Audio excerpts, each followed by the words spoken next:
Hi everyone, Max here with another TFT guide. Today we're going to be going over Sorcerers, and in just 10 minutes I'm going to turn you into a Challenger level Sorcerers Pro. So let's start off why even play Sorcerers. It's one of the strongest comps of the current patch. It's a fast-paced burst board with a really high cap, and it is extremely stable on stage 4 while being very cheap. Moving into the early game boards, here's some variations that you can play. Essentially play your backline Sorcs with whatever upgraded frontline you have, preferably the Watchers because Darius and Vladimir tie in very well with Swain. You want to be playing Sorcs from a tempo position and itemizing your Zyra over your Lux as long as they are both the same star level. Early item slams, Shiv, Morello, Guardbreaker, Shojin, Quicksilver are all going to be great, while Sunfire, Gargoyle, and Spark can be on your upgraded frontline units. Epic and Slammin will keep you on tempo econ wise, while Thorn-plated Armor will give you an extra boost of power on stage 2 and hopefully allow you to 5-streak. Moving into the mid game, here's some boards that you can play, either around 4 Sorc or 4 Conqueror, and they both revolve around hitting Swain. You can slight roll a little bit on stage 3 on level 6 or level 7 if you'd like, if you're wanting to fit in 4 Sorc or if you're sitting on many important pairs. Just make sure that you're playing your strongest board at the time and trying to win as many rounds as possible before going into stage 4. In terms of level intervals, you'll be wanting to level to 6 on 3-2 and leveling to 7 on either 3-5 or 3-6. Keep an eye out for these two augments here, Mana Flow and Glass Cannon. The gold versions are going to be extremely good into this competition and are almost insta-clicks to really boost your power. One last thing to note, playing 4 Conqueror is going to be quite good for your econ. If you're able to cash out a 100 Conquest, you're able to get a lesser champion dupe, which will allow you to maybe hit Swain 3 in the future, or even just allow you to roll less on stage 4.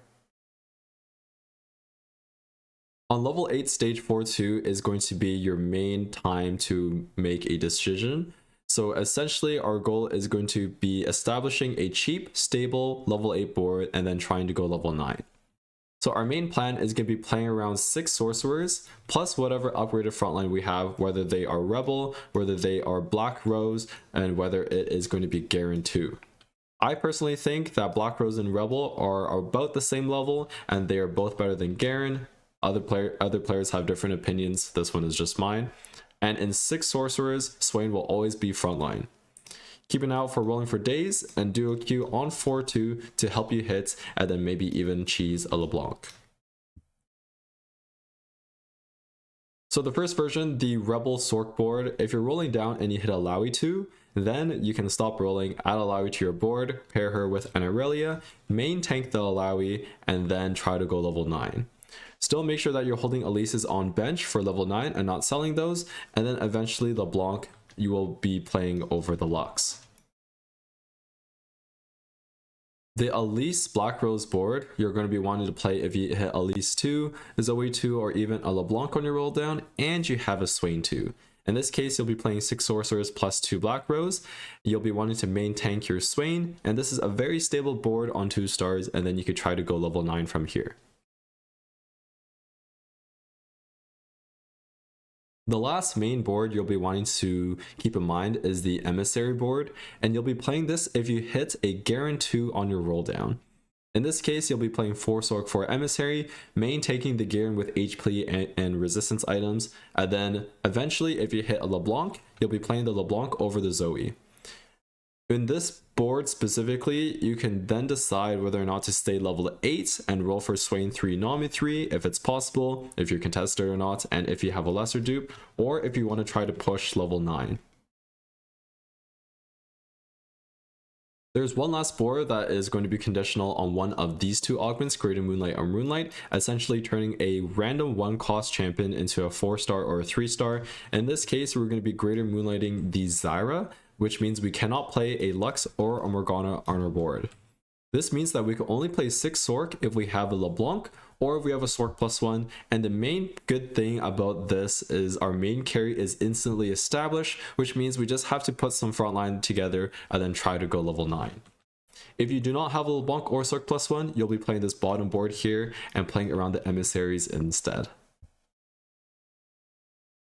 So here is a quick Rolldown example where I'm going to be playing around the Rebel frontline. As you can see here, as I'm rolling, I have the Garen on bench and I'm keeping all my options open. However, as soon as I hit the Illaoi, now I'm going to be playing around the Rebels instead. I roll a little bit more because I'm still missing Anami, and you need to get in 6 Sorcerers on this stage. So as soon as I hit Anami, field Anami, and then I can start fixing up my items. So for items wise, you want to make sure that your Zoe is itemized for sure, because she has 3 Rebel in as well and will be able to cast more often. So remove her the Lux here, get these 3 items onto the Zoe, and then main tank your Illaoi rather than your Swain, because your Swain does not have Form Swapper in, at least at this point. So this is going to be a reasonable transition for 4-2, and then from here, if you hit Zoe pair, maybe you could roll some more, and if not, you'll be trying to go level 9 with a rather stable board.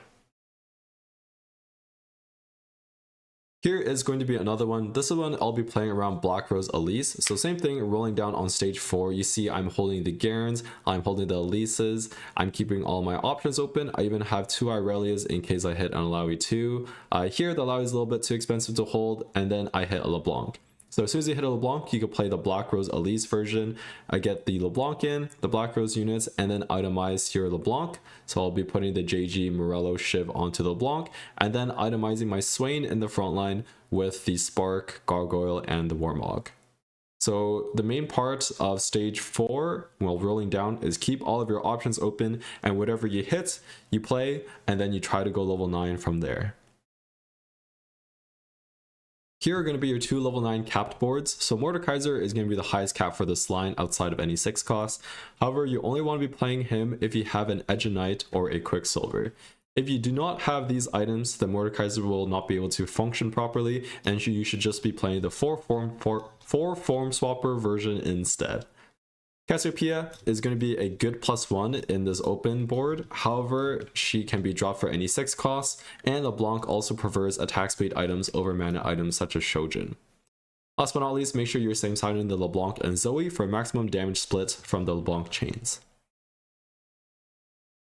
This is going to be your level 9 super cap. If you hit a Warwick, trap him unless he's itemized because you don't want him to die instantly, and then you could just link the Nunu and Warwick so then your Zyra does not die at the start of the fight. There are pretty good artifacts within this composition, Mana Zane being the best one. Mana Zane on both Zoe and LeBlanc are going to be great, with some other ones such as Gamblers and Snipers being reasonable as well. For frontline, Tricksters, Enemy Visage, Horizon Focus, Light Shield, and Moguls are going to be good for your frontline, and then Mordekaiser uses Zhonya's quite well. Support items, kind of the same idea. You have a good variety of frontline ones that you can use, same with backline ones.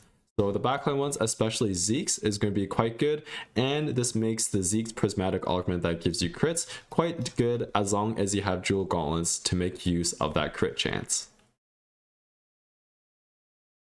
For emblems, in general, Sorcerer emblem is actually pretty weak and should only be taken for a specific purpose. For example, if you have greater Moonlight Zyra, or if you have a 6 cost or upgraded 2-star, even just an upgraded 5 cost unit that can use it, such as a Rumble or a Mordekaiser. Quality over quantity is quite a good prismatic augment within the Sorcerer's composition. Just make sure you're prioritizing making aura supportive items, especially Shivs, Sunfire Capes, Sparks, and Redemptions, and that you're not building any Thieves Gloves because you will not be able to get Radiant TG. Best of slot augments for this composition, as I mentioned before, Mana Flow 1 and 2, Glass Cannon 2, these are going to be 2 of the best ones. Epic / Slammin, even Raining Gold, Patient Study, these are good as well, along with Blazing Soul 3. There are some good support items you can use, quality over quantity. If you hit Belt Overflow, then you'll be playing around the Emissaries and giving the HP to your Garen, and then also Delayed Star and Pandora's Bench and DOQ are going to be good as well. And then finishing things off with the best in slot anomalies. So most of the time with 6 Sorcerer, you are going to be wanting to evolve your Swain just for more frontline because you already have enough backline damage. Which means for Swain, Bulwark, Stone Skin, and Mage Armor are going to be his best. Swain doesn't do that well with HP, so it is better to put resistances on him instead. Slime Time is going to be good on him as well, along with Deep Roots. For your backline ones, LeBlanc and Zoe both use Comeback Story and Mana ones quite well, with Touch of Frost being an additional good one on Zoe with the recent buffs. Elise and Vladimir uses Dramatic Entrance, and Nami can use Calling Card for a guaranteed Sorc emblem. And that's it. You are now a Sorcerers Pro. Thank you so much for watching. If you liked this video, make sure you join the Discord and comment and subscribe. Have a great day. Best of luck in your games, and I'll see you in the next guide.